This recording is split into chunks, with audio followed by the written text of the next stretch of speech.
En el nombre del Padre, y del Hijo, y del Espíritu Santo. Amén. Ven, Espíritu Santo, llena los corazones de tus fieles y enciende en ellos el fuego de tu amor. Envía, Señor, tu Espíritu, y todas las cosas serán creadas. Y renovarán la faz de la tierra. Oh Dios, que has instruido los corazones de tus fieles con la luz del Espíritu Santo, danos gustar lo recto según el mismo Espíritu, y gozar siempre de sus consuelos. Por Jesucristo nuestro Señor. Amén. Santa María, Madre de Dios, sede de la sabiduría. San José, en el nombre del Padre, y del Hijo, y del Espíritu Santo. Amén.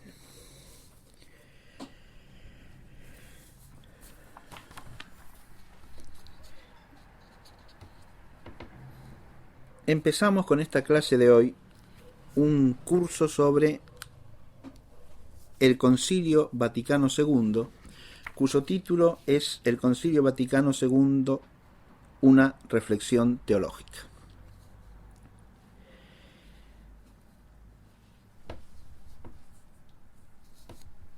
El esquema general del curso lo podemos distribuir en tres partes principales. La primera parte desarrolla, o va a ser un intento de desarrollar, la teología de lo que es un concilio, lo que es el magisterio de la Iglesia, y desde los principios teológicos enmarcar al Concilio Vaticano II.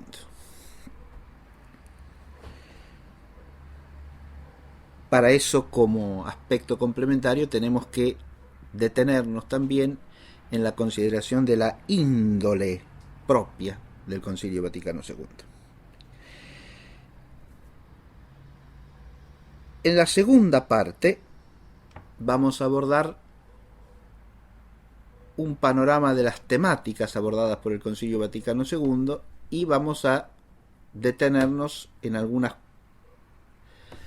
cuestiones centrales que hacen a sus documentos.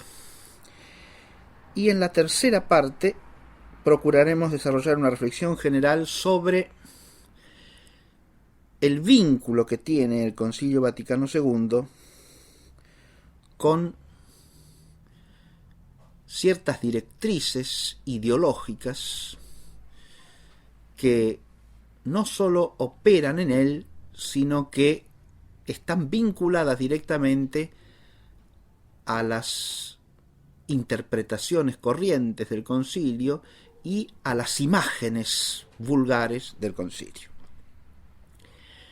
Y ahí abordaremos la relación entre el Concilio Vaticano II y el modernismo, entre el Concilio Vaticano II y el pastoralismo, entre el Concilio Vaticano II y el pragmatismo, y finalmente la relación entre el Concilio Vaticano II y la verdadera religión.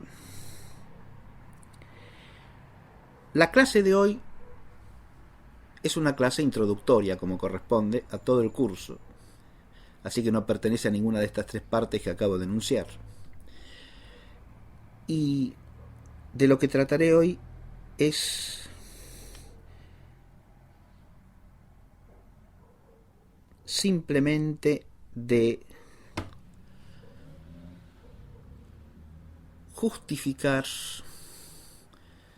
esta reflexión, o dicho de otra manera, responder a la pregunta de por qué y cómo una reflexión acerca del Concilio Vaticano II.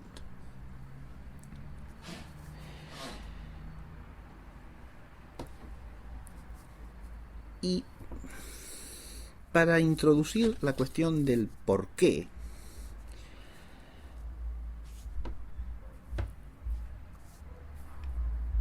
voy a hacer alusión, primero que nada, al hecho de la indudable relevancia histórica del Concilio Vaticano II y a su presencia, podríamos decir, casi constante y múltiple en diversos aspectos de la vida de la Iglesia, e incluso podríamos decir en la totalidad de la vida de la Iglesia.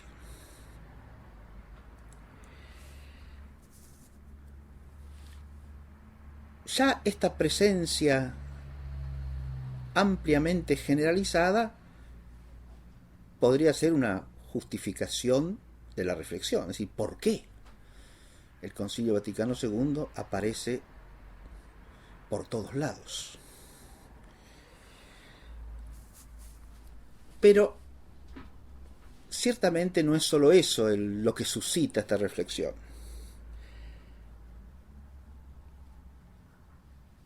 Voy a señalar, para empezar,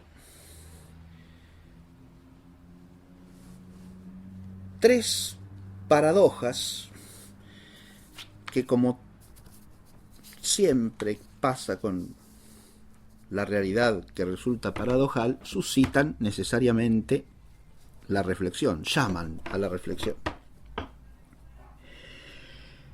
Y estas tres paradojas atañen precisamente al Concilio Vaticano II. La primera arranca de lo que acabo de decir. Se lo nombra constantemente, se alude a él en relación con múltiples asuntos. Pero, al mismo tiempo, hay una enorme ausencia de reflexión en torno a él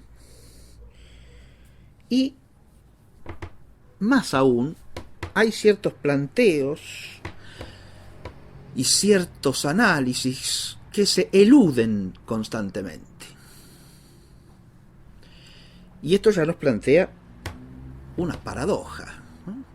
Una paradoja que podríamos llamar sospechosa, porque una realidad que está presente de múltiples maneras y en múltiples aspectos de la vida de la Iglesia, debiera de suyo ser constantemente objeto de reflexión.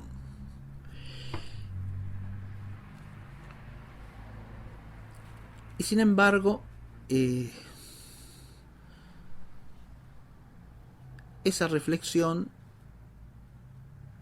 brilla por su ausencia, salvo contadas excepciones.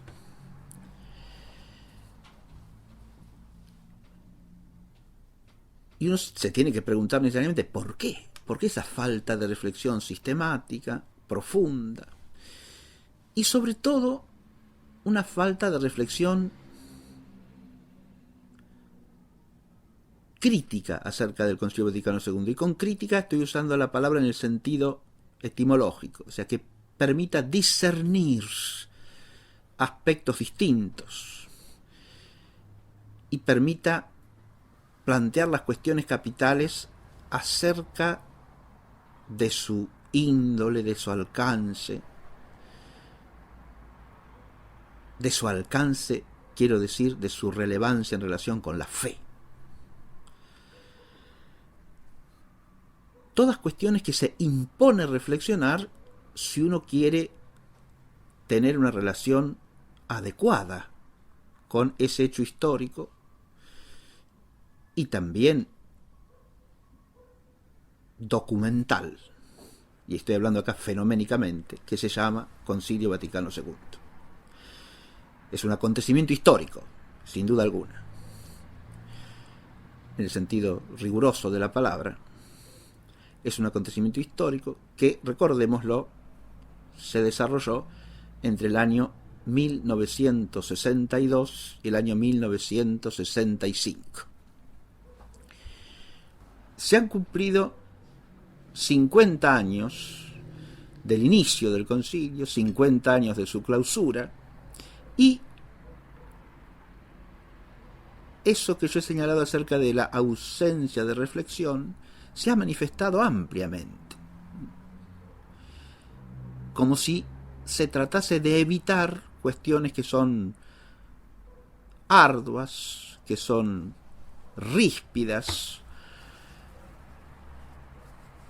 pero cuya elusión, en mi opinión, no es algo sano, sino algo profundamente insano e irresponsable.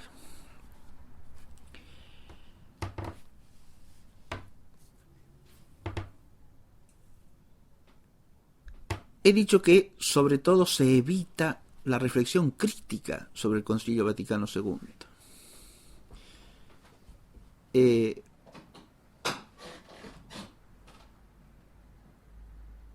Y acá, bueno, sale al cruce una doble problemática. Primero, bueno, ¿cómo se va a criticar, ahora ya no en el sentido que definí recién, sino en el sentido de hacer una crítica adversa, ¿no? O una reflexión que llegue a conclusiones negativas? ¿Cómo se va a criticar un concilio ecuménico? El concilio ecuménico se impone por la fe a todo católico. Esta es una primera problemática que hay que abordar, pero ¿qué es una problemática? Y es una problemática planteada por el hecho histórico mismo del concilio. ¿Por qué digo esto? Porque esta es otra cosa que debemos recordar ya de entrada.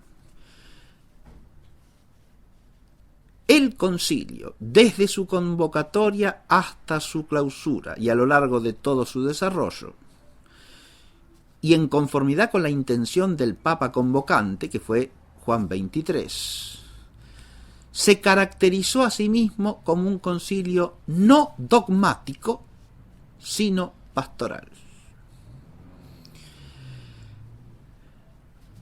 Al decir no dogmático, se está diciendo un concilio que no intentó y por lo tanto no realizó definición dogmática alguna.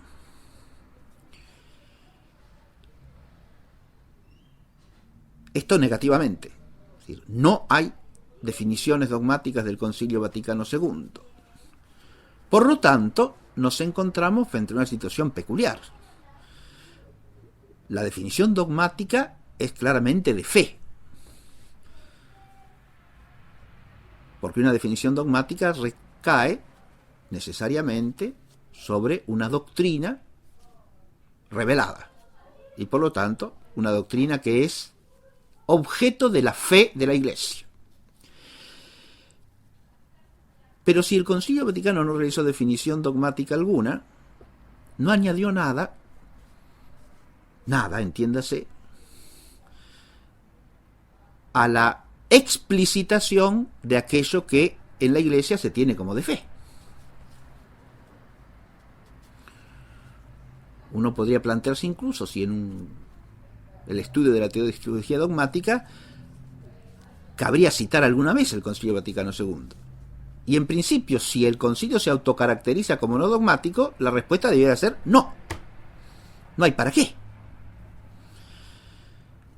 Ahora, si uno va a la edición que hizo Hünermann del Enchiridion Symbolorum ad Definitionum, es decir, del Enchiridion de símbolos y definiciones de la Iglesia, a lo largo de los siglos, uno se encuentra en esta edición, con una gran cantidad de páginas que recogen hacia el final del volumen los textos o muchos textos del Concilio Vaticano II. Ahora, si el Concilio Vaticano II no definió nada, ¿a cuento de qué todas esas páginas en un Enchiridion de símbolos y definiciones de la Iglesia?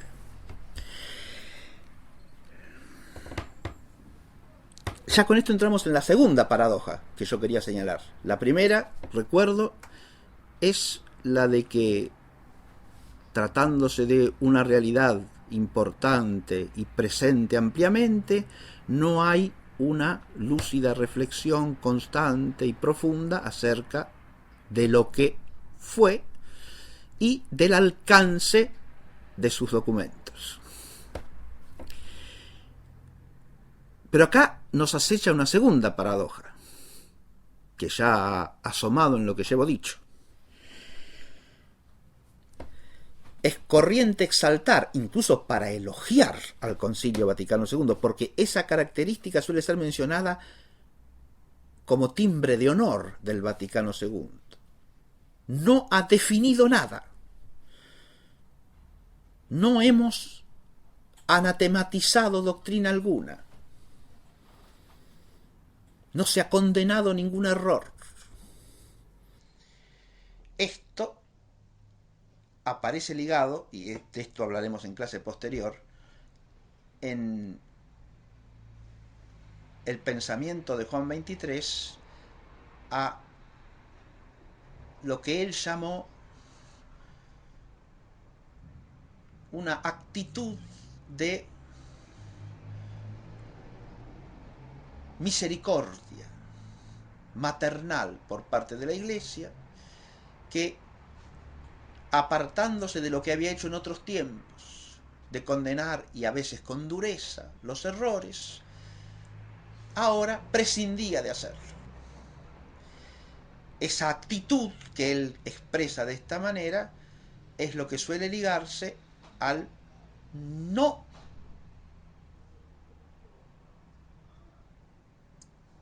dogmatismo, al carácter no dogmático del Concilio Vaticano II, el cual, dicho positivamente, se llama su pastoralidad, lo cual ahora vendría a aclarar qué tipo de concilio es, pero ahí nos acecha una nueva problemática, porque ¿qué quiere decir que un concilio es pastoral? De esto ya trataremos ampliamente en las clases posteriores, pero señalo que ahí no hay nada claro. Porque ¿qué es un concilio pastoral? Si la palabra pastoral se entiende en su sentido clásico, todo acto de los pastores es un acto pastoral. Y si el concilio es una asamblea de pastores de la iglesia, de obispos, obviamente que es pastoral. Todo concilio es pastoral en ese sentido elemental. Ahora, si no quiere decir eso, ¿qué quiere decir? Por supuesto que es una actividad de los pastores, y en ese sentido es pastoral. Pero, ¿qué quiere decir pastoral por oposición a dogmático? A eso ya no es nada claro.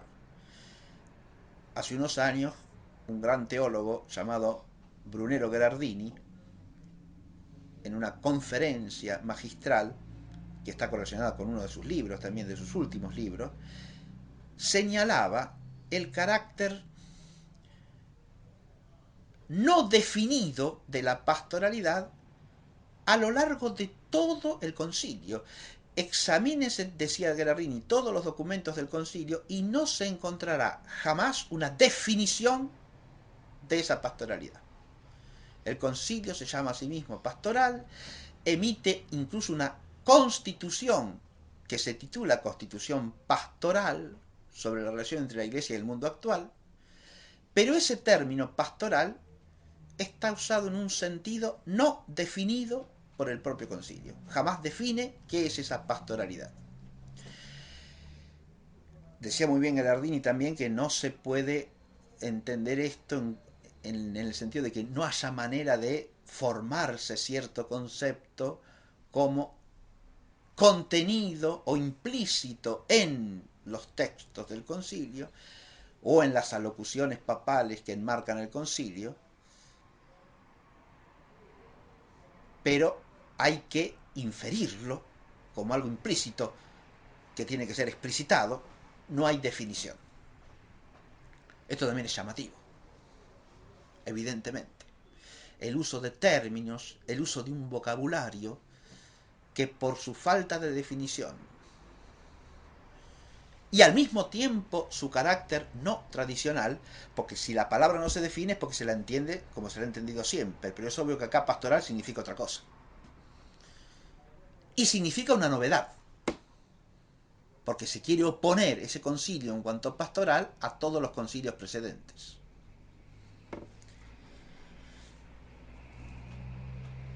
Pero ahora vuelvo a la paradoja que quería señalar. Se exalta, digo, por un lado, la pastoralidad del concilio, su carácter no dogmático. Pero la paradoja está en que al mismo tiempo, toda reflexión teológica, filosófica, política, científica, artística o de la índole que sea, viene a concluir en una referencia al Concilio Vaticano II, o se apoya en lo que ha dicho el Concilio Vaticano II. Recordemos que dogmático quiere decir doctrinal. Ahora, si el Concilio Vaticano II no es dogmático y no ha definido doctrina alguna, ¿cómo es posible que todo tema teológico, por ejemplo, tenga que tener un apartado enorme acerca de lo que dice sobre eso el Concilio Vaticano II? Y acá no hablo más que del estudio de la teología. Pero esto se proyecta sobre lo político, sobre lo artístico, sobre la relación con las otras religiones, sobre cualquier asunto de la vida concreta de la Iglesia. No definió nada, pero está presente en todo. ¿Eso no requiere una reflexión? Pregunto yo. Y parece que la reclama a gritos, porque hay una especie de contradicción entre una cosa y la otra, ¿no? Porque si no hay definición doctrinal, a cuento de qué aludir por todas partes a lo que ha dicho el Concilio Vaticano II.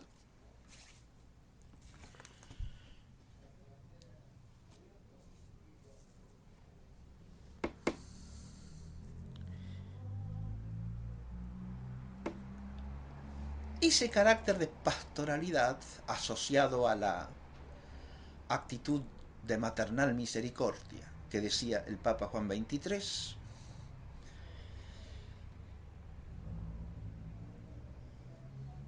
se proyecta sobre otro aspecto de la vida de la Iglesia, y es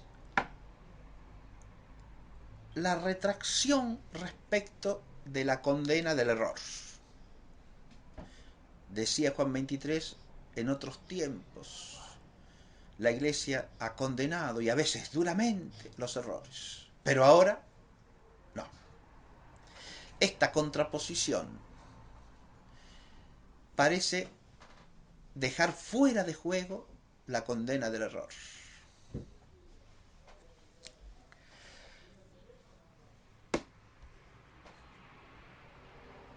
Esto tiene como consecuencia concreta en la vida de la Iglesia lo que podríamos llamar, por un lado, una actitud de temor de discernir la verdad del error, una actitud de retracción respecto al rechazo del error, y como consecuencia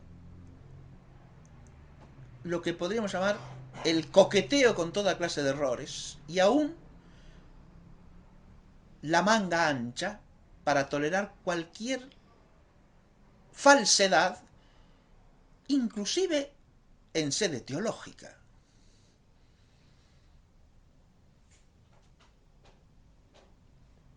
Se puede, y de hecho se hace,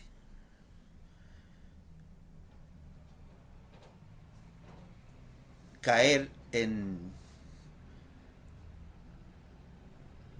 coqueteos con toda clase de errores protestantes, cuando no enseñarlos directamente, o enseñar doctrinas tan parecidas a ellos que parecen no discernirse de ellos mismos. Se puede, y cuando digo errores protestantes, digo errores condenados expresamente por el magisterio dogmático de la Iglesia.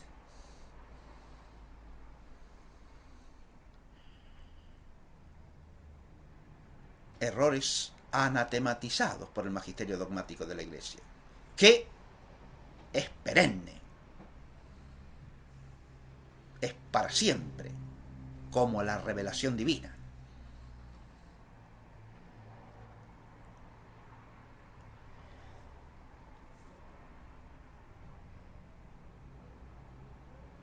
Esa actitud de manga ancha para toda clase de error, de extravío doctrinal, de tolerantismo universalizado, parece ir de la mano con la actitud de no condenar el error. Aunque ciertamente no es lo mismo no condenar otros errores que tergiversar o suprimir las condenas ya efectuadas. Pero esa tolerancia universal tiene un límite. Y ahí viene la paradoja. Y ese límite parece ser la intolerancia para cualquier crítica, por más fundada y objetiva que sea, a dichos o a consecuencias del Concilio Vaticano II.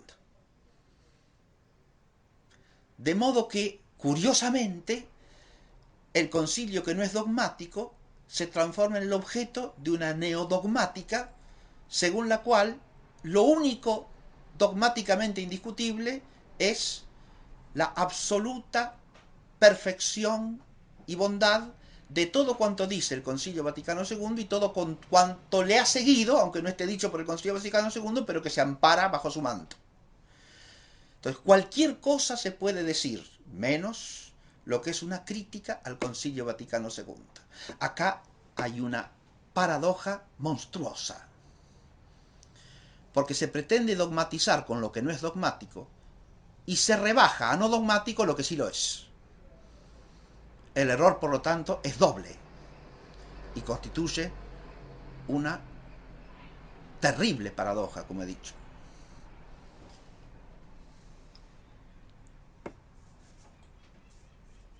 Estas tres dificultades que ofrece la vida y la conciencia actual de la Iglesia me parecen razón suficiente como para desarrollar una reflexión. Porque precisamente si uno quiere entender la raíz de estas paradojas, una omnipresencia acompañada de una especie de elusión de discusiones hechas desde los principios de la fe. Una exaltación de la pastoralidad, pero al mismo tiempo la pretensión de una presencia doctrinal universal. Y una tolerancia no siempre virtuosa, ciertamente, sino con tendencia al indiferentismo, al confusionismo e incluso al elogio y al fomento del error, junto con un celo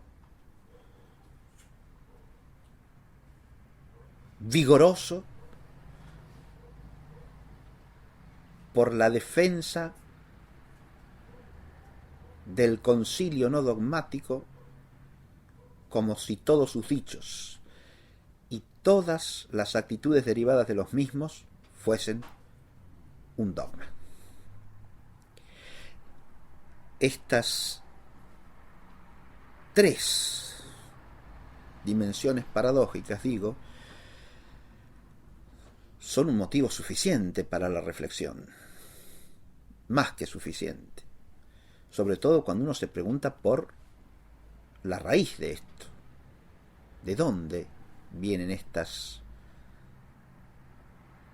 manifiestas anormalidades.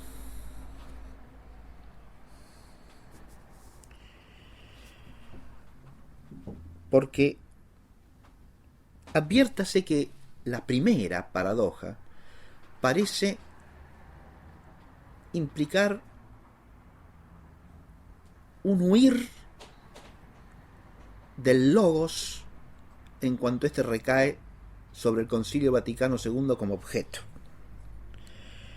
Es una especie de alogicidad la que se instaura. Y esa alogicidad, esa carencia de un logos, es decir, de una inteligencia fundada en el ser de las cosas, que trata de captar lo que son, auténticamente. Esa alogicidad parece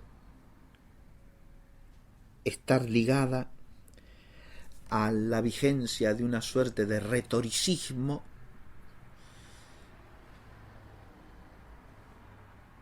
que aparecería implícitamente postulado como la manera de persistir en la misma dirección,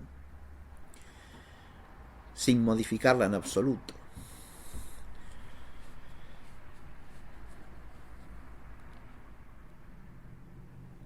La segunda paradoja parece ligada a otro problema, a otra grave deficiencia, porque la logicidad ya sería una deficiencia enorme, a otra que sería una especie de totalitarismo del Vaticano II. Está presente en todo, lo fundamenta todo. Uno no puede dejar de preguntarse cómo un concilio ecuménico puede haber tratado de todos los temas habidos y por haber. Cómo puede incidir sobre todos los aspectos de la vida de la Iglesia y de la vida del cristiano. Cómo todo tema teológico tiene que ser enfocado desde el Concilio Vaticano II. Entonces la teología deja de ser la ciencia de Dios para transformarse ¿en qué?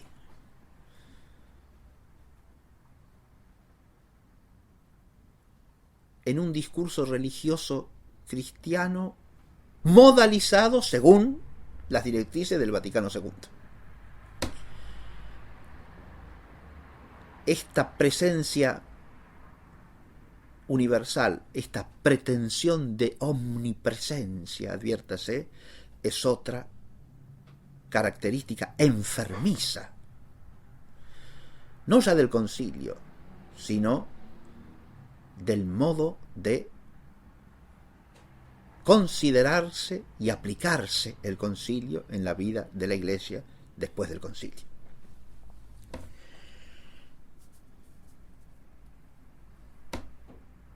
Y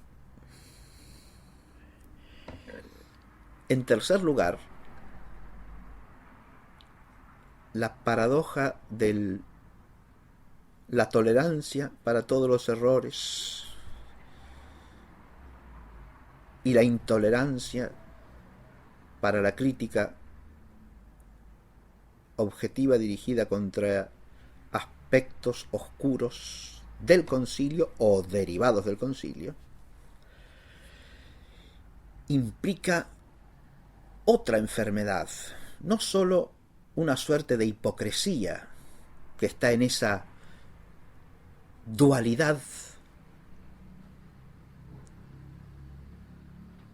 deforme de no ser dogmático en lo que hay que serlo y de ser dogmático en lo que no hay derecho a serlo, sino en el choque entre la actitud de pretendida misericordia y la inmisericordia para ciertas cosas que en cambio podrían muy bien ser objeto de sana y profunda misericordia cristiana.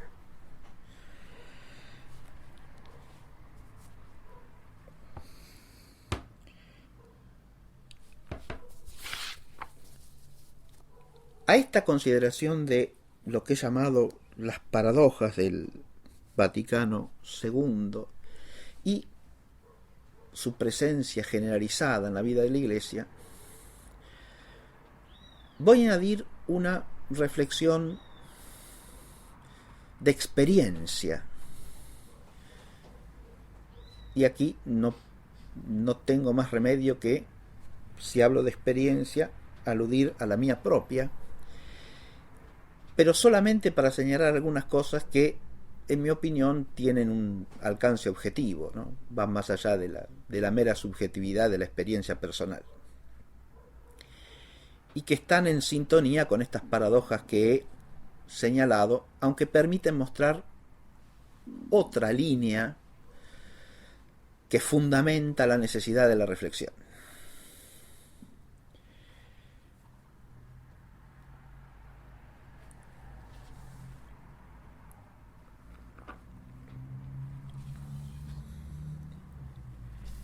Empiezo por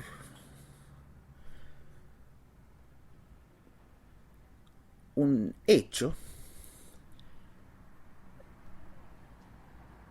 que experimenté con ocasión de unas jornadas o congreso en el que participé hace ya más de 20 años,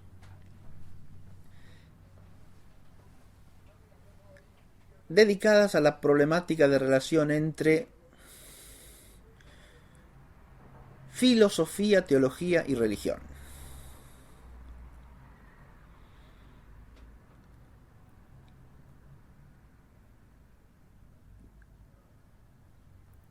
A mí me tocó hablar en esas jornadas de un tema que tocaba a la posibilidad de integración de esos distintos planos de saber, el de la fe, el de la reflexión racional de la fe, o sea, la teología, y el del saber racional de la ciencia. La integración del saber, digamos, en realidad de los saberes. Pero, bueno, al hablar de esto, yo desarrollé, según mi leal saber y entender, la temática de la posible integración entre los distintos planos del saber, y ateniéndome básicamente a principios que yo considero que son de la tradición cristiana y que ya vienen expuestos por los santos padres de la Iglesia, y nada menos que desde los siglos II y III. Es decir, puede uno remitirse a principios que están ya presentes con toda claridad en San Justino, en Clemente de Alejandría, en Orígenes, y a partir de allí en el conjunto de la tradición patrística, como son el principio de jerarquía de los saberes, el principio de subordinación del saber de orden inferior al saber superior, y la asunción por la tradición cristiana de las nociones clásicas de teología y de ciencia.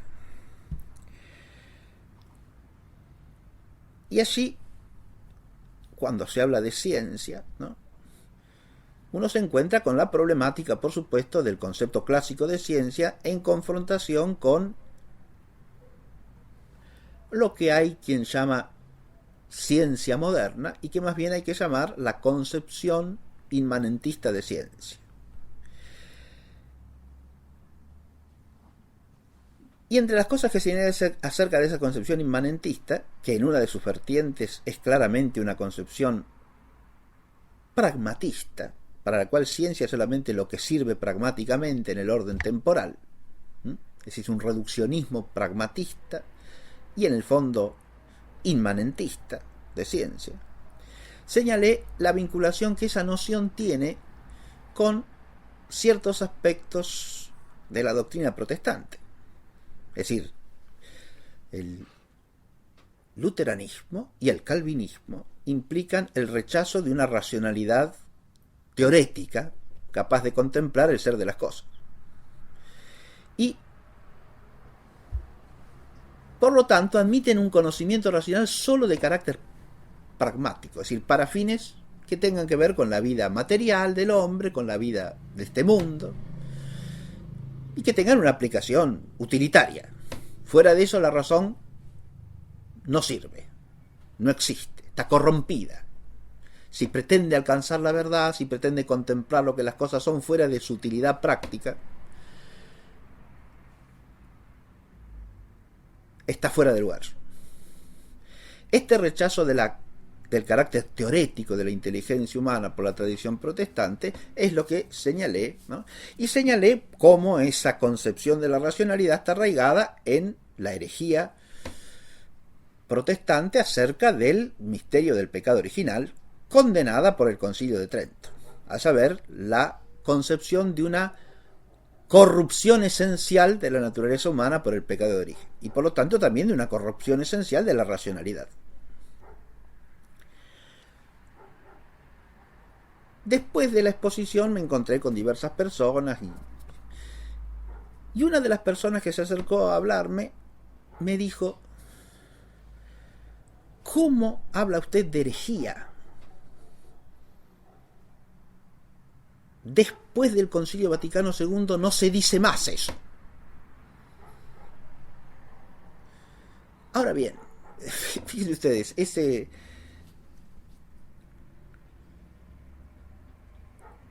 esa afirmación hecha por un presbítero de la Iglesia Católica implica la idea de que el Concilio Vaticano II, primero que nada,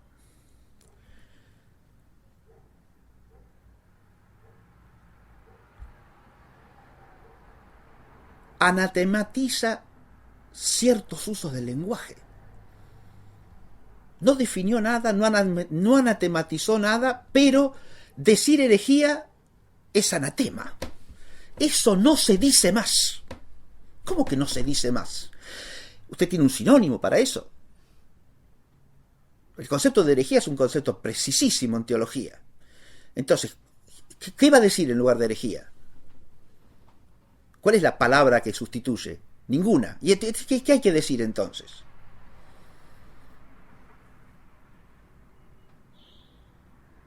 Uno puede considerar la doctrina condenada como un error, sí, pero el que sostiene el error después de la condena es un hereje, es decir, es alguien que queda separado de la comunión de la Iglesia. Eso es herejía. ¿Y cómo se llama eso si no se llama herejía? Pero además, ¿cómo es posible que porque el concilio no tiene un artículo que diga todo aquel que use la palabra herejía, anatemacit? No anatematiza el uso de la palabra herejía. Entonces, ¿cómo es que después del Concilio Vaticano II no se dice más? ¿Qué es lo que eso quiere decir? Fíjense que ahí nos topamos con una combinación de esas paradojas que yo he señalado, ¿no? Pareciera que el Concilio Vaticano II incide en todo. Acá en este caso en el modo de hablar. Establece una discursividad nueva. Hay cosas que se dicen y cosas que no se dicen. Es una frase que después he oído muchas veces. Eso se dice, eso no se dice. Pero eso se dice y eso no se dice no con un fundamento objetivo doctrinal. No. Eso se dice o eso no se dice aparentemente porque después del Vaticano II ahí aparece una imagen de que hay una ruptura, de que hay una fisura. Eso ya no se dice. Ahora, eso se ha dicho durante toda la vida de la Iglesia. Claro, sí. ¿Y por qué no se dice más? Porque el término herejía en el griego cristiano se introduce ya entre los siglos II y III y es ampliamente usado por toda la tradición antigua de la Iglesia y constantemente en los siglos siguientes. Y no tiene sinónimo cabal. Entonces, si usted no dice esa palabra, ¿qué otra palabra va a decir? ¿O queda suprimida la idea? Ahora, si queda suprimida la idea, el concepto de herejía, entonces ya el problema afecta a la naturaleza misma de la fe cristiana. ¿De qué estamos hablando? Porque toda fe que sea dogmática, o sea, que contenga dogmas, necesariamente contrapone a los dogmas los errores contrarios a la fe. Y cualquiera que, a sabiendas de que una doctrina es contraria a la fe de la Iglesia, la sostenga, ese se separa, queda separado de la comunión de fe de la Iglesia, es decir, sostiene una herejía. La herejía es objetiva y es subjetiva. Es objetiva en cuanto que hay una doctrina expresamente anatematizada, que por lo tanto es incompatible con la fe de la Iglesia. Es subjetiva en cuanto alguien adhiera a esa doctrina a sabiendas de que la Iglesia la condena como opuesta al dogma de fe. Ahora, si uno suprime el concepto, la consecuencia ineludible es que se acabó la fe dogmática de la Iglesia. Ya no hay dogma. Porque si hay dogmas, hay errores opuestos al dogma. Y si alguien sostiene deliberadamente y a sabiendas el error opuesto al dogma, incurre en herejía. No tiene vuelta esto. Y entonces, ¿qué quiere decir que después del Vaticano II eso no se dice? Adviértase incluso hasta la oscuridad de la expresión. No es que eso no existe, sino que no se dice. No se dice más. ¿Qué es lo que no se dice más? ¿Que hay un error que se opone a la verdad? No se dice más que el que sostiene ese error a sabiendas de que va contra la fe de la Iglesia incurre en herejía.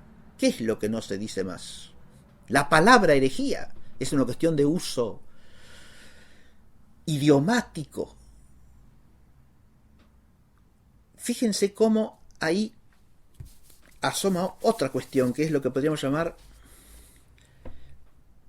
una suerte de proyección ideológica del Vaticano II que se expresaría en un lenguaje políticamente correcto y otro que no lo es. Es decir, hay un lenguaje que entra en la ideología y otro que no entra en la ideología. Pero aquí se reproduce la paradoja, ¿no? Porque la ideología parece que no condena nada, pero condena ciertos usos lingüísticos que ya no se dicen más. Eso ya no se usa. Pero además aparece otro problema. Yo dije, si ya no se usa, pero se usó durante 1900 años, entonces hay una ruptura, hay una fisura, hay una discontinuidad de la tradición. Y ahí asoma otro problema gravísimo.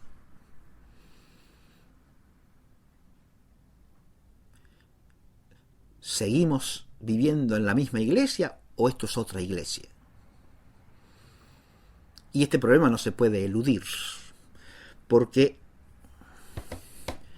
aparece de una manera o de otra bajo distintos aspectos.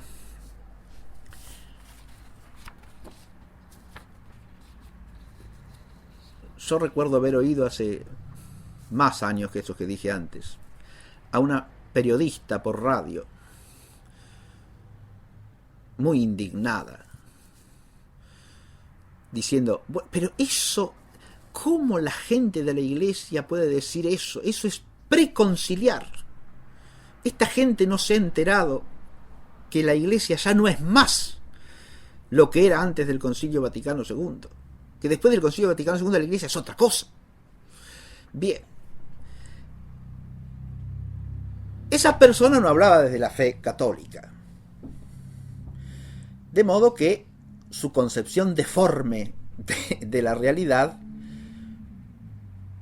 no sería tan grave si no tuviese correlato y eco dentro de la misma iglesia. Es decir, si esa visión de que a partir del Concilio Vaticano II existe otra iglesia, no la de antes, sino una nueva, no existiese en la conciencia de muchos católicos. Si fuese algo solamente extraeclesial, bueno, sería un error a corregir en la persona que quisiese hablar de la iglesia y habría que decirle, mire, la iglesia es una, decimos en el credo. Y si es una, no solamente es una porque es la misma en todas partes, sino porque es la misma en todo tiempo, siempre.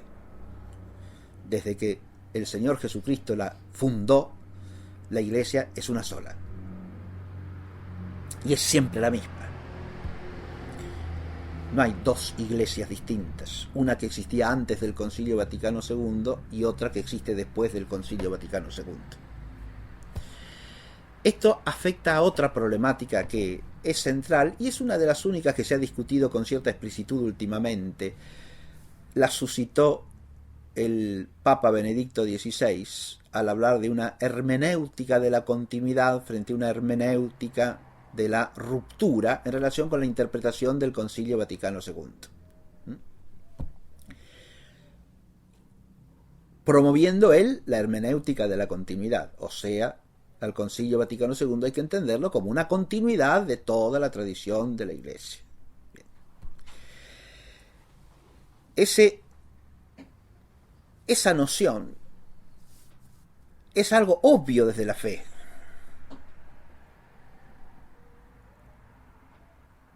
Pero al mismo tiempo, uno puede preguntarse si realmente es así. Todos los aspectos del los documentos del Concilio Vaticano II. El Concilio Vaticano II como hecho eclesial histórico es simplemente un fenómeno de continuidad o tiene aspectos rupturistas. Porque si no los tuviese en absoluto, sería muy difícil que históricamente esa concepción rupturista estuviese presente dentro de la misma Iglesia. Pero la vemos aparecer por todos lados, ¿sí? Antes se hacía así, pero ahora no. Y con diversas cuestiones, motivos. En el ejemplo que yo puse primero, ese sacerdote decía, ahora no se dice más así. No se dice más así. No se dice herejía. Bueno.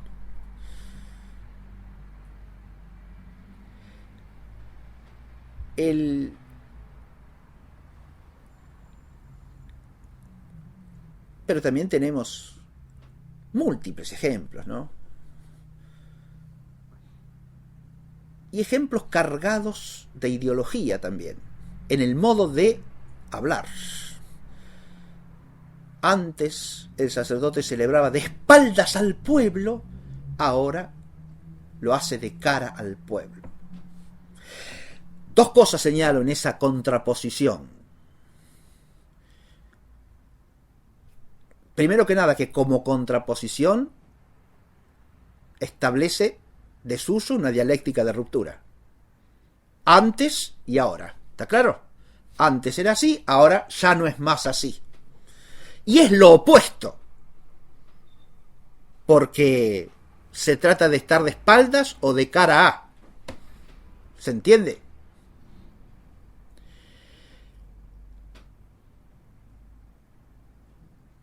Pero además señalo, lo segundo, que las expresiones van cargadas de ideología. No son descriptivas, ni son las propias de un estudioso de la historia de la liturgia.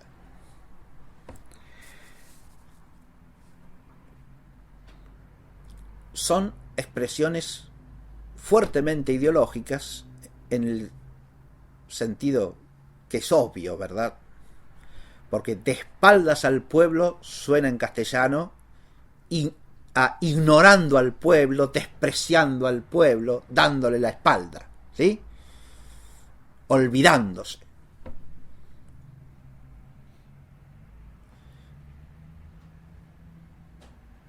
De cara al pueblo quiere decir volviéndose hacia el pueblo, mirándolo de frente, relacionándose con él fraternalmente, en todo lo que ustedes quieran, pero es una contraposición claramente ideológica, no hace alusión a la dirección con que el celebrante se dirige o a Dios junto con todo el pueblo, o volviéndose al pueblo para, como el que hace las veces de mediador y de pastor, guiarlo hacia Dios. Dicho sea de paso, en el rito tradicional romano, y aún en el rito del nuevo orden tal cual se sigue de las rúbricas del misal promulgado por Pablo VI, el sacerdote durante buena parte de la celebración mira hacia Dios y en ciertas ocasiones se vuelve hacia el pueblo. Ahora, principalmente mira hacia Dios junto con el pueblo, porque es parte del pueblo y ocupa en ese pueblo una función de guía. Entonces a veces se vuelve hacia el pueblo para decirle hacia dónde, mirar al pueblo y decirle hacia dónde tienen que mirar todos, ¿no? Si uno entiende la ritualidad tradicional, la oposición aparece como más viciosa todavía, porque crea una dialéctica de conflicto donde no existe, donde existe una complementariedad de gestos en la ritualidad tradicional. Y establece una dialéctica de conflicto, una dialéctica, diría, cuasi marxista, de enemistad, de oposición entre la iglesia de antes y la iglesia de ahora, entre el sacerdote que estaba de espaldas al pueblo y el que mira de cara al pueblo. Son dos iglesias distintas entonces. La iglesia mala y la iglesia buena.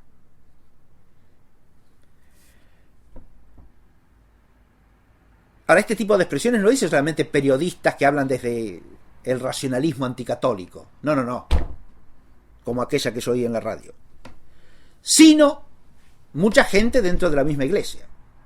Entonces, el problema no es un problema ajeno a la vida de la iglesia, es un problema sobre el que hay que reflexionar profundamente en el seno de la iglesia. Y sin la reflexión no se pueden esclarecer cuestiones que quedarían de otra manera flotando inercialmente en una deriva que, en mi opinión, es no solo oscureciente, sino destructiva de esa misma vida de la iglesia, por lo menos de su plenitud y de su florecimiento.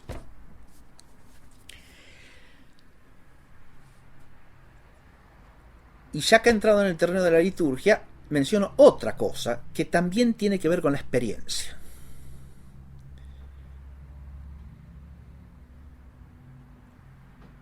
Hasta aquí he señalado una experiencia de ruptura, fíjense, ¿no? En el lenguaje, en la gestualidad, interpretados según una ideología de antes y después. Ya no se dice más, antes el sacerdote estaba de espaldas al pueblo y ahora está de cara al pueblo.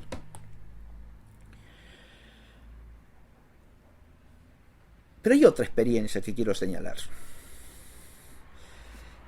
Y dije, esta también tiene que ver con la liturgia. Porque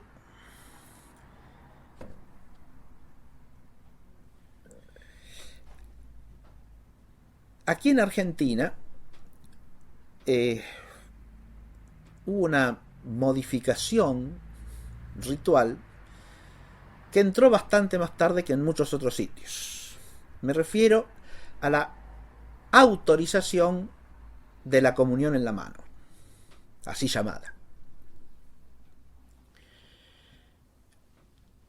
El documento de Pablo VI que la autoriza para ciertos países que habían solicitado el permiso, en virtud de que ya se usaba, aunque no estaba permitido,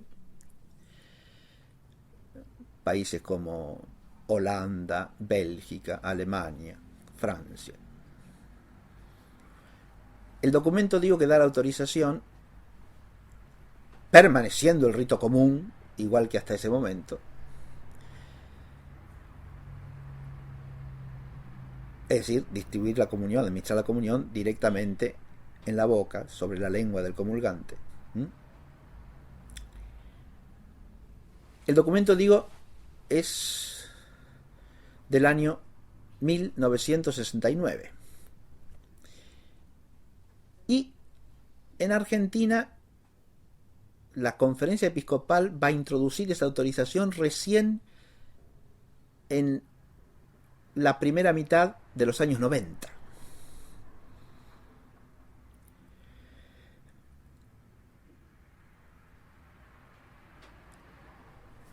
Claro, ¿y cómo se distribuía la comunión normalmente en la Argentina en esa época? Y se la recibía en la boca y normalmente de pie. Es decir, la procesión de los comulgantes iba hasta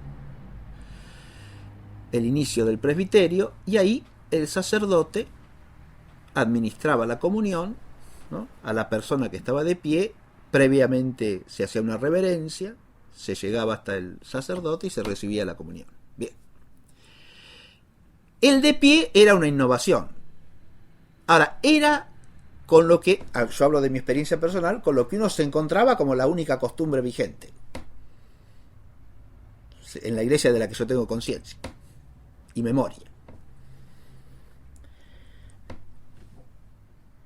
Y acá en la Arquidiócesis de La Plata, en la que yo he vivido siempre y de la que no he salido mucho, la costumbre era unánimemente esa. Y nadie ni siquiera pensaba sobre el asunto.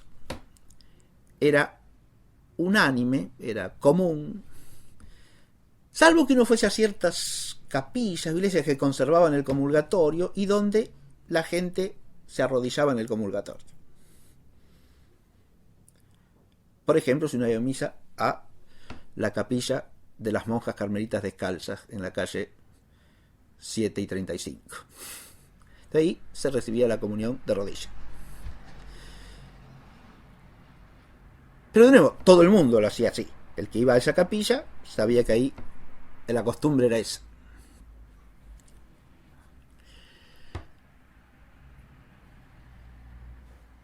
¿Qué pasa cuando se autoriza la comunión en la mano? Y pasa acá lo que había pasado en todas partes. Se crea una división.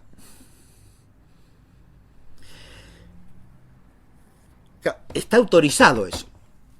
Entonces, el que quiera puede recibirlo así. Entonces, fíjense ustedes. Ahí uno experimenta... ¿Cuál es la experiencia? La experiencia es la de aparición de un conflicto, de un problema y de una división. Unos lo reciben de otra manera y otros lo reciben de otra. Pero, ¿cuándo aparece el conflicto o la división?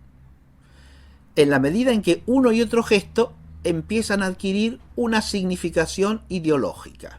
A ver si me explico. ¿Por qué se introduce una cosa nueva? Es otro cambio. Acá nos enfrentamos con otra problemática que está asociada al Concilio Vaticano II, la dialéctica del cambio.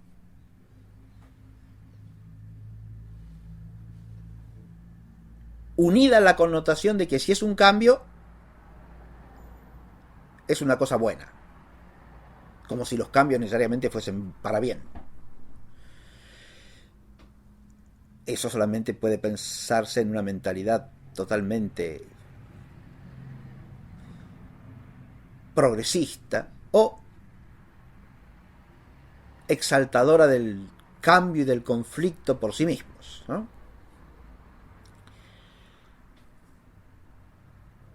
Fíjense que acá se trata nada más y nada menos que de una cuestión conflictiva introducida en el signo sacramental, que es primariamente signo de la unidad de los fieles con Cristo y por lo tanto por él, con él y en él, de los fieles entre sí.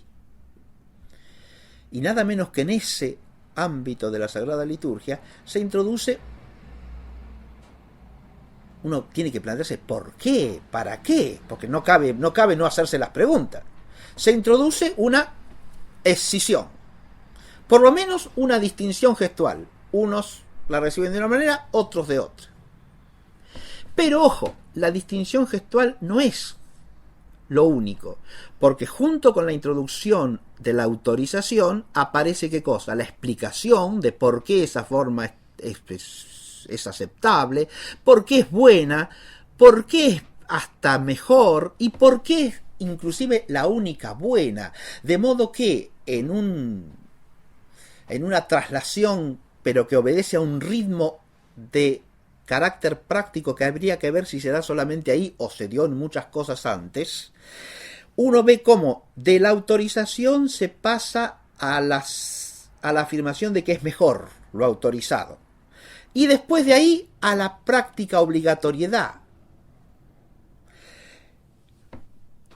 Esto va asociado que el sacramento recibido de esa manera es interpretado ideológicamente, insisto.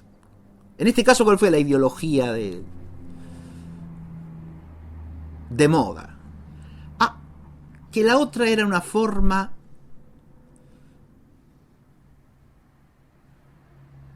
correspondiente a una época de la Iglesia ya superada, excesivamente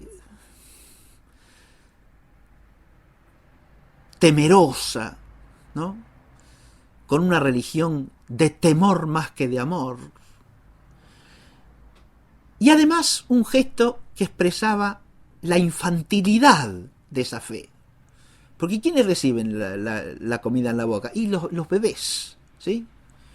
¿A quién se le da de comer en la boca? Ahí hay un chiquitito. Al hombre adulto toma la comida por sí mismo. Entonces, uno es el gesto del cristiano infantil, ya superado, y el otro es el gesto del cristiano maduro, adulto, responsable, moderno, etcétera, etcétera. Y ahí entonces los gestos quedan cargados de ideología. No se trata de teología esto es ideología pura. Y de nuevo, ideología ¿de qué? De contradicción, de conflicto y de la iglesia vieja mala y la iglesia nueva buena. Reaparece el tema de las dos iglesias y se instala de nuevo una dialéctica de oposición.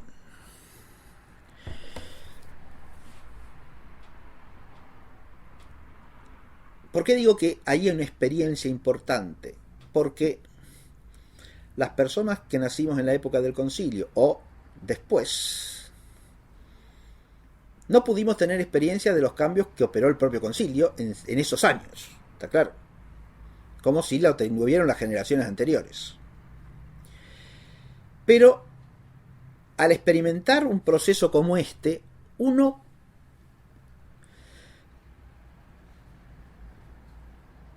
tiene un contacto directo con cierto modo de operar, con cierto modus operandi, para decirlo en latín, ¿no? Con cierta manera de actuar, con cierta táctica que nos permite a su vez proyectar esto sobre el pasado y entender que históricamente también se operó así en otras cosas. Yo dije acá hay una escalada, se autoriza algo o se lo permite. Primero se lo permite sin legalidad, después se lo autoriza legalmente. Una vez que se lo autorizó legalmente, se lo difunde, se lo promueve e ideológicamente se lo exalta por contraposición a lo anterior, ¿no? Entonces usted tiene todo un proceso por el cual se trata de imponer un cierto cambio, una cierta transformación en la vida de la iglesia. Y no en cuestiones triviales, sino en cuestiones fundamentales para la vida de la iglesia. Acá no estamos hablando de una cuestión secundaria, estamos hablando nada más y nada menos que de la celebración de la Santa Misa y del sacramento de la comunión eucarística.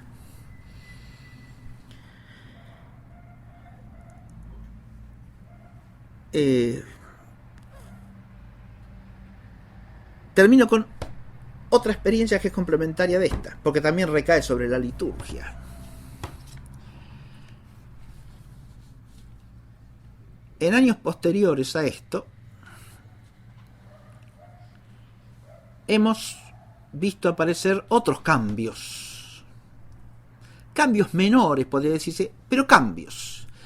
Cambios de los cuales no se ve muy bien la necesidad, pero cambio. Y uno no puede dejar de plantearse si eso, además de obedecer a cierta motivación intrínseca, ya voy a mencionar a qué cambios me refiero, no es simplemente una especie de imposición de una disciplina del cambio constante. Es decir, todo cambia. Y acostúmbrense a que nada es permanente. Eso, de nuevo, tiene una motivación claramente ideológica. Me refiero a cambios como, por ejemplo, el del texto del Padre Nuestro, rezado en castellano. O, más recientemente, la sustitución del vosotros por ustedes. Cambio que si uno lo analiza objetivamente, ¿qué sentido tiene?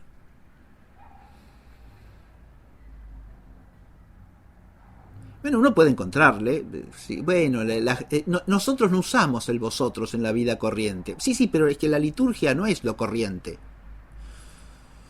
Y el lenguaje de la liturgia no es un lenguaje ordinario, porque no hay nada más extraordinario que la acción litúrgica. Por lo tanto, no hay por qué pretender que el lenguaje de la liturgia sea el mismo lenguaje que se usa en la calle. Ah, bueno, sí, tiene que ser el mismo. Y ahí ya encontramos una motivación, de nuevo ideológica, de igualarlo todo y de no distinguir los niveles del lenguaje. No hay jerarquía en nada. Todo queda achatado, aplastado. El mismo lenguaje para todo. En el caso de este cambio, hay inclusive hasta un desprecio de la coherencia gramatical.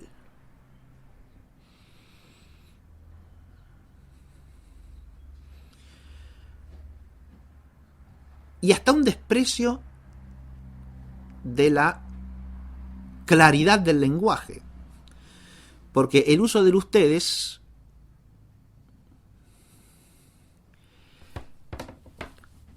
va unido a la permanencia del tú, que tampoco usamos. Ahí hay una incoherencia gramatical, la que he señalado. A ver, lo señalo con el ejemplo sencillo. Si uno reza las letanías de los santos, ¿no? Dice, San Juan el Bautista ruega por nosotros, santos Pedro y Pablo, rogad por nosotros. Tenemos coherencia gramatical. Si yo digo, San Juan el Bautista roga por nosotros, y San Pedro y San Pablo rueguen por nosotros, de nuevo tengo coherencia gramatical. Pero no se dice así hoy día. Se dice, San Juan el Bautista ruega por nosotros, ahí usamos el tú, y San Pedro y San Pablo rueguen por nosotros, ahora es ustedes. ¿A cuento de qué? Pero además el ustedes introduce ambigüedades innecesarias. Porque yo digo, si el Cervantes dice, os bendiga Dios Todopoderoso, es inequívoco. Pero si dice, los bendiga Dios Todopoderoso, es equívoco. Porque ese los en castellano puede ser segunda persona del plural o puede aludir a una tercera persona del plural. Ese los puede ser ellos o puede ser ustedes. Así de simple. El ustedes en castellano muchas veces es ambiguo. Y los pronombres correlativos al ustedes también son ambiguos.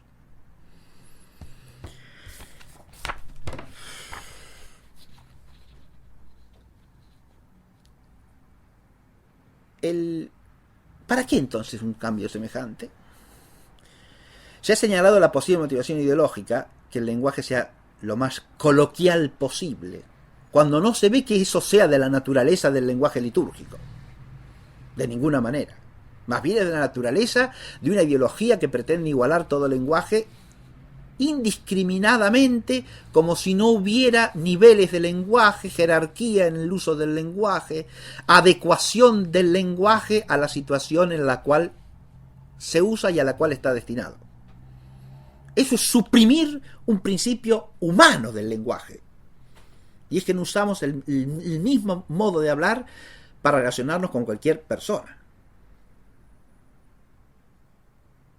O en cualquier circunstancia. No hablamos siempre exactamente de la misma manera y con el mismo lenguaje. Y por eso es también hasta una exigencia de la naturaleza humana que el lenguaje con el cual celebramos ritos sacros y con el cual nos relacionamos con Dios sea un lenguaje de alguna manera distinto. No tiene por qué ser el mismo. ¿Cuál es la exigencia de que sea el mismo? ¿Es una exigencia que viene de la naturaleza humana? Ciertamente que no. ¿Es una exigencia que viene de los principios de la fe? Tampoco. Entonces, ¿de dónde viene la exigencia? De una ideología que pretende igualarlo todo, suprimir toda diferencia, toda jerarquía, toda distinción, es decir, anegarlo todo en la misma nivelación masificadora. Para que se entienda mejor. No, claro que no. Porque si el signo es adecuado se entiende mejor. No si el signo es inadecuado.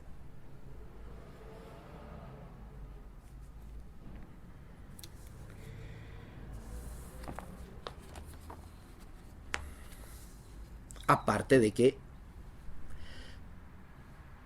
no parece para nada veraz decir o pensar que a cualquier hispanohablante de la República Argentina el oír un texto en el que figura vosotros o el verbo conjugado para el vosotros le resulta ininteligible, por más que no lo usemos, ¿no?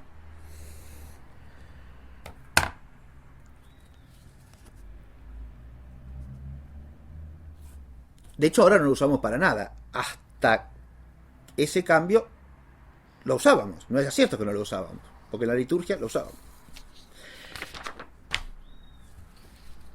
Y si leemos un texto escrito por un español, también lo usamos y lo entendemos. Y si leemos los textos clásicos de nuestra literatura en castellano, también lo usamos. Es un uso, o no es un uso, del lenguaje. Leer a los clásicos de la propia lengua. Y claro que es un uso del lenguaje. No lo usamos en el lenguaje coloquial, corriente, pero el lenguaje litúrgico es lenguaje coloquial corriente.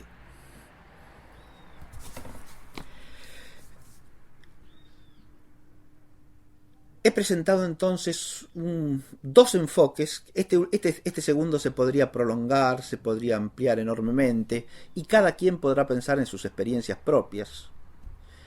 Porque, insisto, acá yo he aludido a ciertos hechos simplemente como ejemplos de una realidad. No me parece que sean experiencias exclusivamente personales, o sea, totalmente subjetivas, sino que creo que son perfectamente comunicables con naturalidad a muchos, ¿sí?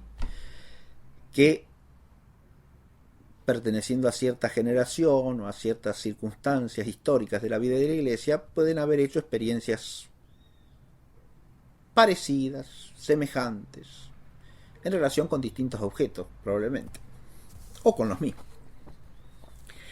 Todo esto era en orden ¿a qué? A explicar por qué esta reflexión. Porque todos estos problemas que se presentan en la experiencia son problemas a la luz de la fe. Claro, si uno no piensa desde la fe la realidad, probablemente no perciba el problema. Pero a la luz de la fe son problemas. Y lo mismo las paradojas que he señalado. Y por eso no podemos dejar de tratarlas desde el punto de vista teológico. Y ahora viene, hasta aquí he tratado de por qué esta reflexión, ahora cómo. El cómo lo voy a decir muy brevemente, porque lo que quiero señalar es que toda la problemática que se abre a partir de acá, que podemos llamar la problemática en torno al Concilio Vaticano II, es primariamente una problemática que no se puede ni tratar ni intentar responder sino desde principios teológicos. Es decir, desde los principios de la fe católica, tratando de sacar de ellos conclusiones aplicables a estas cuestiones. ¿Esa problemática cuál es? Primero que nada, la problemática en torno a la existencia misma del Concilio Vaticano II. Es un hecho histórico que hubo un concilio segundo del Vaticano. Pero sin embargo se puede plantear un problema con respecto a eso. Fíjense que la reflexión teológica, según el método escolástico, empieza siempre por la cuestión de si existe y después qué es, ¿no? La existencia primero, la esencia después. Ahora, ¿tiene sentido preguntar acá si existió un concilio segundo del Vaticano?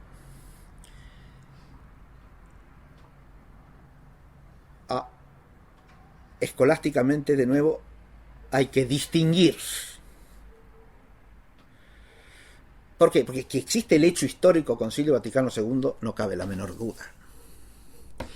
Entonces, ¿qué problema se puede plantear con respecto a la existencia? Y se puede plantear el problema de si ese acontecimiento existe realmente como un auténtico concilio ecuménico de la Iglesia Católica. Este es un problema que suele no plantearse siquiera, pero que merece ser planteado, me parece a mí.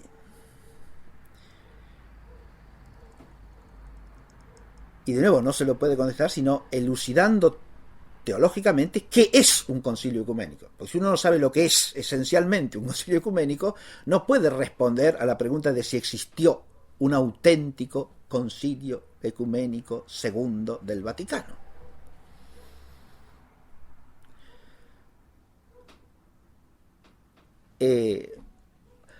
Monseñor Brunello Gherardini, en esa conferencia que yo digo, a la que aludí hace un buen rato, responde con un enérgico sí a esta cuestión de la existencia. Y dice, no cabe la menor duda de que el Concilio Segundo del Vaticano tiene todos los papeles en regla para ser considerado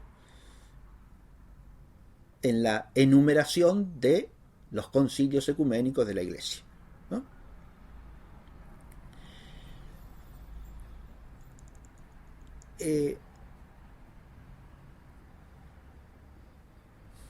Yo he oído a otro autor que en cambio sostiene la tesis contraria, que es el padre Gregor Hesse.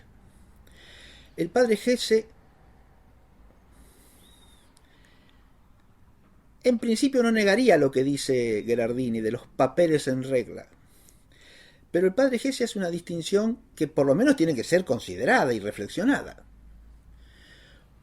Una cosa es que, desde el punto de vista de la formalidad y de las normas aplicables y verificables vigentes en la Iglesia, tenga todos los papeles en regla, y otra cosa es que se dé el constitutivo formal por el cual existe como tal. Este es un problema que vamos a considerar, pero el solo hecho de plantearlo ya implica una cuestión teológica. Esto es lo que quiero señalar.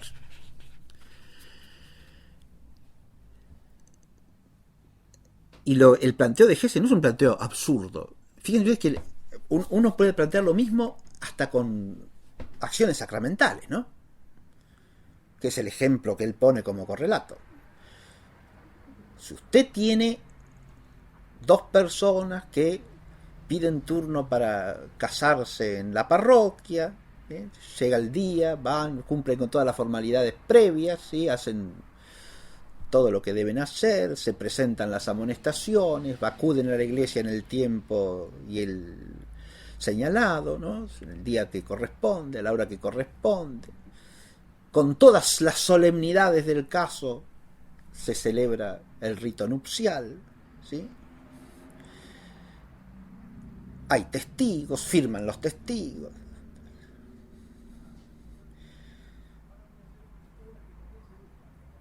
Pero supongamos que la intención de estas personas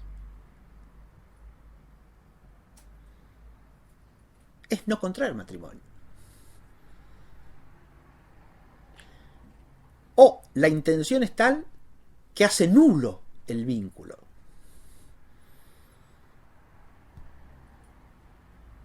¿Cómo podría hacerlo nulo? De hecho,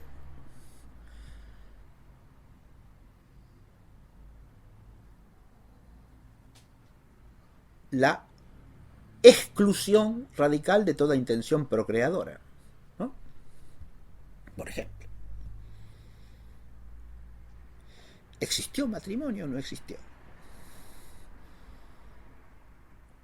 Según la expresión de Gherardini, estarían todos los papeles en regla. Pero los papeles no bastan. Ese es el asunto. De nuevo, es decir, si uno piensa teológicamente la cuestión, hay que pensar lo que es formal, es decir, lo que es constitutivo esencial. Lo que es formal, lo que es el principio constitutivo de la cosa, y lo que en cambio es una propiedad que rodea a ese constitutivo, ¿no? Pero que en cuanto a su aspecto exterior, los papeles, puede darse sin que se dé el constitutivo. No es ocioso plantear ese problema, ¿está claro lo que digo? Eso es lo que quiero señalar. No es un disparate planteárselo. Hay que considerarlo teológicamente. Y solo desde principios teológicos se puede responder.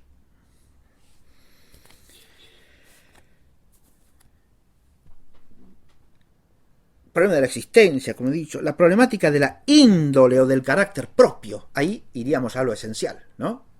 Admitido que hay un concilio ecuménico segundo del Vaticano, ¿tiene alguna propiedad que lo distinga de otros?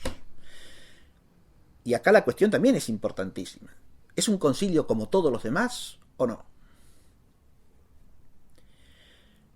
Acá ya de entrada nos asalta cierta anomalía, ¿no?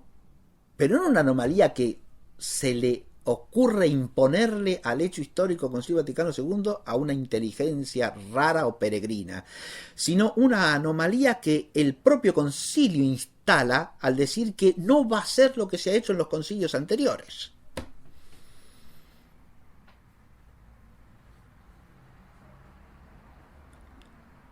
Esta anomalía es tan manifiesta que si no existiese una cuestión como la de la hermenéutica de la continuidad o de la ruptura, no tendría lugar posible, no existiría. Esta anomalía es tan clara como hecho que está detrás de todos los discursos en torno al Concilio Vaticano II, tanto de los que lo exaltan como de los que lo rechazan. ¿Está claro? Es cierto que hay ciertos intérpretes del concilio que quieren señalar la plena continuidad, ¿no? Y arrojar toda la discontinuidad a corrientes ideológicas extraconciliares que se aprovechan del concilio distorsionándolo. Se advierte lo que digo. Eso es una tesis común en muchos autores y en muchas personas dentro de la Iglesia, ¿no? El Concilio Vaticano II es una perfecta continuidad con toda la tradición. Y hay que distinguir el concilio mismo de todas las corrientes que se aprovechan del concilio y lo distorsionan para introducir en la Iglesia cosas que son ajenas y hasta opuestas al concilio. Esa manera de interpretar es un expediente muy sencillo para solucionar todo conflicto. Es decir, el concilio en sí mismo es totalmente una continuidad con todo lo anterior, ¿no? La hermenéutica de la continuidad es la única que se impone a partir de los textos conciliares, ¿no? Y de todo lo que ha dicho y hecho el concilio. Y todo lo que es rupturismo viene desde fuera. Es un posconcilio ajeno al concilio. Un posconcilio o un paraconcilio, es decir, una operación paralela al concilio desde fuera que trata de tergiversarlo, de distorsionarlo, ¿no?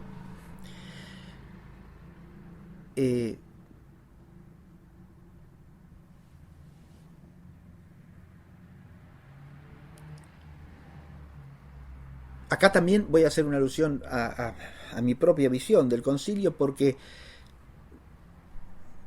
yo he leído más de una vez los textos completos del Concilio Vaticano II y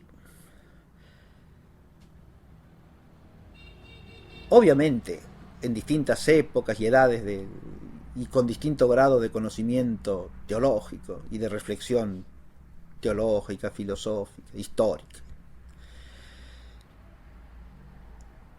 Y debo decir que si yo me sitúo en mi primera lectura, hecha con total entusiasmo y benevolencia, esta manera de ver me parecía totalmente aceptable, natural, razonable. Si uno puede interpretar, entender todo lo que se concilio, bien, es decir, en coherencia con toda la tradición. Pero debo decir, por un deber de honestidad intelectual, que al releer los textos años después y últimamente, algunos de ellos, me encuentro con que eso me resulta absolutamente imposible. Es decir, el hecho es que los textos mismos del concilio ya plantean dificultades, porque tienen por lo menos ambigüedades, inestabilidades, cuando no expresamente sostienen fórmulas que en su significado manifiesto resultan rupturistas con la tradición, que no se puede achacar todo el fenómeno de ruptura a una tergiversación ajena al concilio.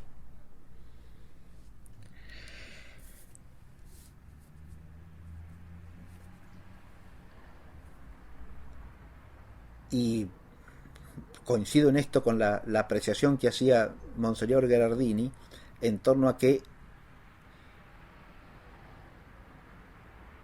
el hecho de que exista la problemática de la hermenéutica de los textos conciliares y haya hermenéuticas contrapuestas entre sí y hermenéuticas acerca de las propias hermenéuticas, implica que el concilio por lo menos es ambiguo en su significación. Y eso ya de suyo constituye una anomalía, porque el lenguaje de los concilios ha sido siempre el lenguaje de la inequivocidad más tajante, en virtud de la función que tiene un concilio. Porque si tiene que esclarecer si algo pertenece o no al depósito de la fe, las fórmulas que usa tienen que ser de una precisión, de una nitidez, de una exactitud y de una claridad inequívoca.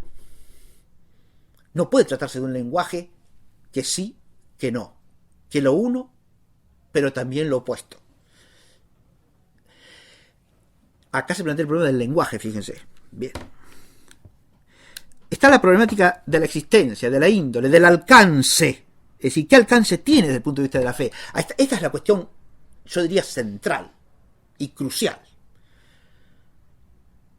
Porque cuando uno habla del concilio ecuménico, ya el solo nombre inspira temor santo.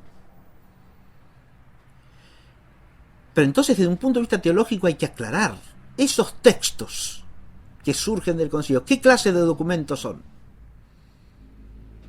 Lo que se dice en ellos, ¿es doctrina magisterial o no? ¿Y hasta dónde? ¿Hay ejercicio del magisterio extraordinario? ¿Sí o no? ¿Y con qué alcance?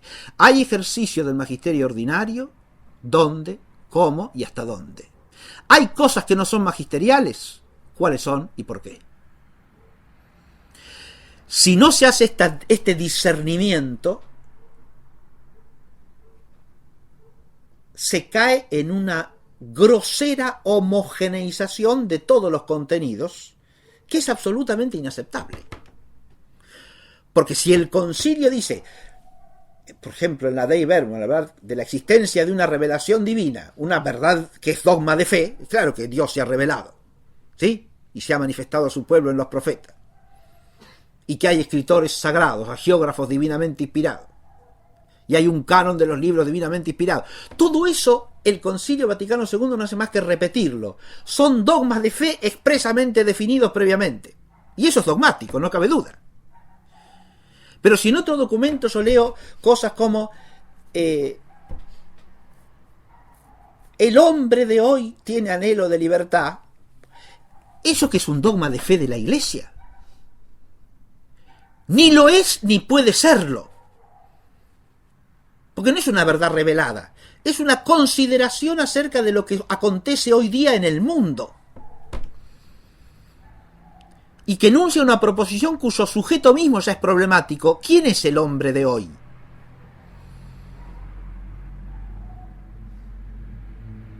¿Todos los hombres que habitan sobre la faz de la tierra? ¿Cuáles? ¿Quiénes? Los que piensan cómo. Y la libertad de la que se habla ahí, ¿qué libertad es? ¿La libertad de los hijos de Dios de la que habla el Nuevo Testamento? ¿La libertad propia del cristiano? ¿O es la libertad en el sentido político, social del liberalismo? ¿De qué libertad se habla ahí? Adviértese que una expresión como esa ni siquiera es inequívoca en cuanto a la significación de sus términos, pero mucho menos puede pretenderse que sea una afirmación dogmática del magisterio de la Iglesia. Porque el magisterio de la Iglesia tiene un objeto propio, que es el depósito de la divina revelación. Y una apreciación como esa, acertada o desacertada, ajustada o desajustada a la realidad, es una afirmación histórica sobre una realidad contingente que hay que ver hasta dónde es exacta o inexacta, pero que no pertenece en modo alguno al depósito de la divina revelación. Entonces, homogeneizar en masa todos los textos del Vaticano II como si fuesen lo mismo, implica no haberlos leído nunca y no haberlos estudiado jamás.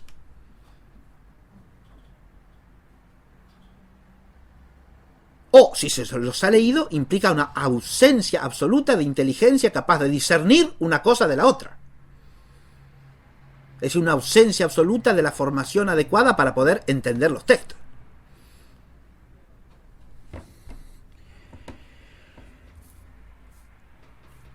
Entonces, el tema del alcance es un tema crucial que hay que considerar. Luego tenemos la problemática de la interpretación a la que se ha aludido, y las interpretaciones. Señalo, sí, ya en esta clase preliminar, una cosa curiosísima, ¿no?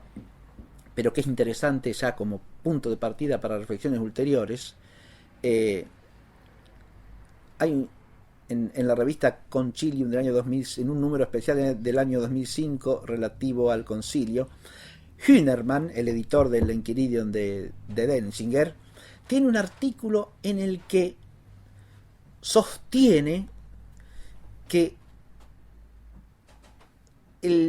la labor del Concilio Vaticano II debe ser interpretada en base a un texto que él analiza y expone del propio concilio como una labor constituyente.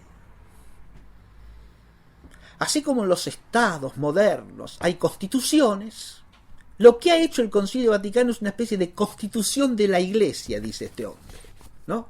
Entonces, fíjense ustedes cómo él, a través de eso, quiere sostener que todos los fieles están obligados a seguir al Concilio Vaticano II, porque si no se salen de la Constitución, se salen de la ley. Están fuera de la norma que quiso establecer el concilio. Obliga, como todas las constituciones, como ley suprema. Fíjese usted la interpretación que hace este hombre de lo que fue el Concilio Vaticano II. La interpretación es muy sugestiva, interesante para la reflexión, pero al mismo tiempo implica un trasfondo realmente oscurísimo. Porque si la intención era establecer una constitución, lo que se debió convocar fue una asamblea constituyente. ¿De qué?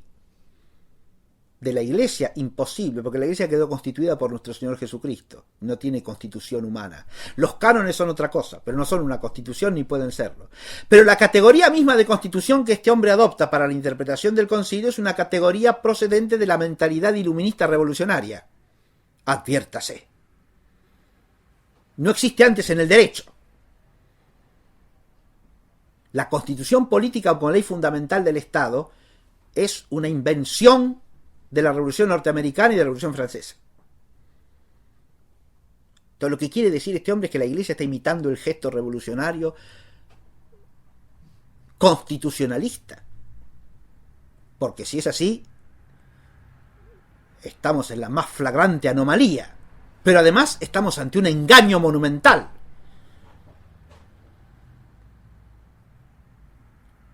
Estamos frente a un fraude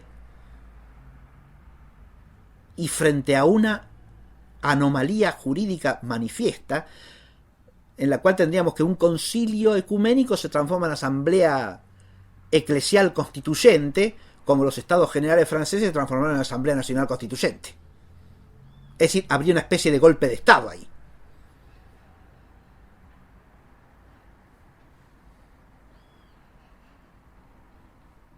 Si así fuese, la tesis de Hesse parece que no estaría del todo desacertada. ¿Se advierte? Bien, esto es dicho en un ámbito intelectual en el cual se quiere exaltar el concilio, ¿no? Pero al mismo tiempo reforzar su obligatoriedad para los fieles. No es obligatorio como dogma de fe, pero es obligatorio como constitución, a la que todos debemos atenernos, porque marca los límites de nuestra vida civilizada, ¿sí? Como cristianos en este caso, como miembros de la Iglesia. Bien. está la problemática del lenguaje, que se ha dicho, está el problema de la significación histórica, para qué y por qué. Y con esto ya desemboco en el otro aspecto del modo. Y para terminar esta clase introductoria. La significación histórica, fíjense ustedes. En este caso hay que preguntarse necesariamente por esto. Y esto hace necesario que junto al tratamiento teológico aparezca otra dimensión del tratamiento de estas temáticas y problemáticas, que es la dimensión histórica. ¿Por qué? Porque si usted tiene un concilio ecuménico como el Niceno I o el concilio de Calcedonia, y usted se pregunta ¿por qué y para qué? No tiene que salir del ámbito dogmático para explicar. ¿Está claro? ¿Por qué se reúne el concilio primero de Nicea? Y porque se había difundido la herejía arriana. ¿Está claro? El error de Arrio estaba muy difundido. Entonces, ¿el concilio para qué se reúne? ¿Para qué? Y para tratar el problema doctrinal y establecer cuál es la doctrina de fe de la Iglesia de modo nítido y separarla de los errores que se le oponen. ¿Está claro? Y es lo que hace el concilio primero de Nicea. Define la divinidad de nuestro Señor Jesucristo, la consubstancialidad del Verbo unigénito con el Padre, y anatematiza el error arriano. ¿Usted después puede hacer consideraciones de carácter histórico? Sí, el contexto histórico en que esto se da, las correlaciones que tienen con problemáticas ajenas, como la problemática jurídico-política que se podía plantear Constantino en relación con estas cuestiones. Pero todo eso es extrínseco al concilio. Usted al concilio lo explica por una razón intraeclesial, dogmática, doctrinal. Y ya está.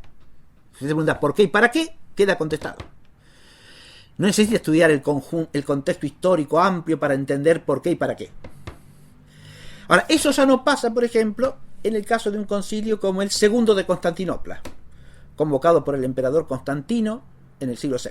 Perdón, por el emperador Justiniano I en el siglo VI. Constantino es el que convoca el Niceno I que dije recién. Justiniano I convoca en el siglo VI el concilio constantinopolitano II.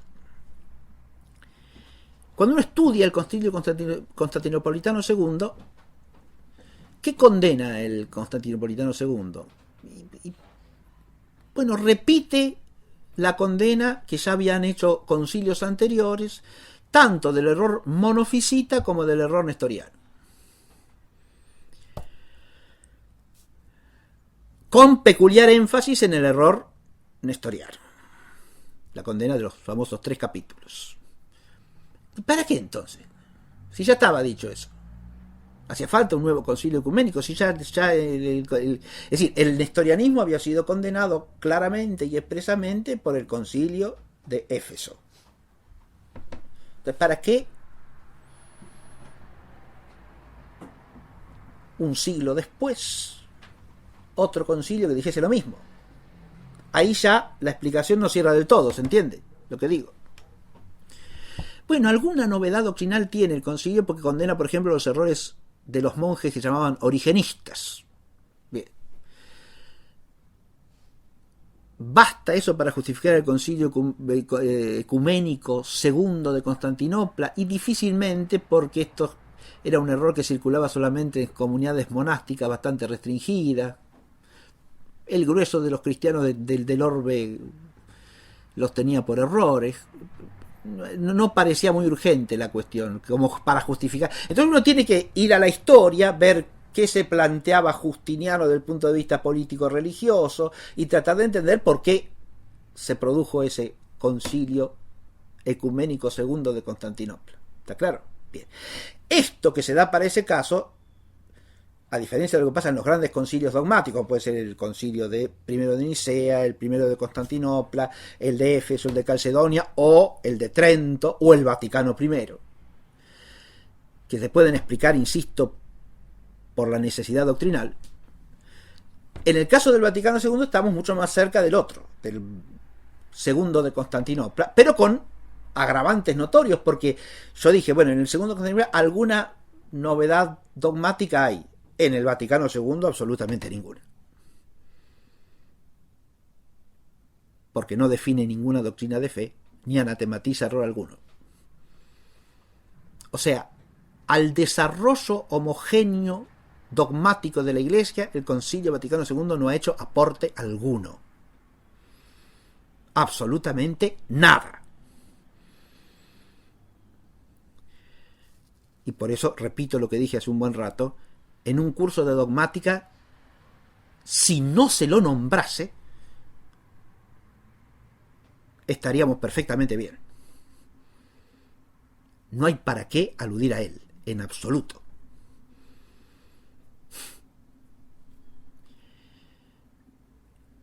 Esta sola afirmación puede parecer a algunos una enormidad. ¿Cómo no se lo va a nombrar? Sí. Ha hablado de todo. Mire, usted puede hablar de todo sin definir absolutamente nada. Además, en un concilio ecuménico no importa de lo que habla, importa lo que define. No si habló o no habló. Porque ahí está la cuestión, insisto. Uno tiene que precisar teológicamente qué significa que un concilio hable. ¿Y cómo habla un concilio? A través de documentos. Pero estos documentos, ¿de qué tenor son? ¿Y qué contenido tienen? Basta que sean documentos emitidos, votados, aprobados por un concilio ecuménico para que esos documentos definan algo de fe, y ciertamente que no, porque si omiten el definir, no han definido nada. Y vuelvo a este punto, porque me parece fundamental señalarlo ya desde el comienzo. La voluntad del Papa convocante, el desarrollo total del concilio, las expresiones de la comisión de interpretación del concilio que contesta a las preguntas que se dan al respecto, y la voluntad del Papa que clausura y promulga los documentos del concilio, señalan constantemente que se trata de un concilio no dogmático. Y este es evidentemente un principio fundamental para introducirnos desde el punto de vista teológico en el Concilio Vaticano II.